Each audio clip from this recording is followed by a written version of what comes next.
Hello, നമസ്കാരം. എന്തെല്ലാം വിശേഷം? നിലയൊക്കെ സുഖല്ലേ? കഴിഞ്ഞ ദിവസം നമ്മൾ വയനാട്ടിൽ കൽപ്പറ്റയിൽ വെച്ചിട്ട് രണ്ട് മൂന്ന് പിള്ളേർ കണ്ടില്ലേ, ഒരു പയ്യനെ എങ്ങനെ തല്ലുന്നത്.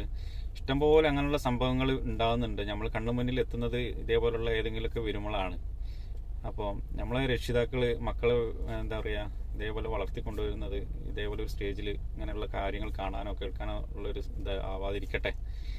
അപ്പോൾ എനിക്ക് പറയാനുള്ളത് എന്താ പറയുക, ഇതിനൊക്കെ നമ്മൾ പണ്ടൊക്കെ നാട്ടിൻപുറത്ത് വൈകുന്നേരങ്ങളായി കഴിഞ്ഞാൽ സൗഹൃദങ്ങൾ എന്നൊക്കെ പറയുന്നത് ആ വൈകുന്നേരം ആയി കഴിഞ്ഞാൽ ആ ഫുട്ബോൾ കളിക്കാൻ പോവുക, അതേപോലെ ഒന്ന് ക്രിക്കറ്റ് കളിക്കാൻ പോവുക. അപ്പോൾ അതിലുണ്ടാകുന്ന ബന്ധങ്ങൾ, ആ ഒത്തൊരുമയൊന്നും ഇന്നത്തെ കാലത്ത് ഇല്ല. അപ്പോൾ രക്ഷിതാക്കൾ മക്കളെ കുറച്ച് നേരം വൈകുന്നേരമൊക്കെ കളിക്കാൻ വിടുക.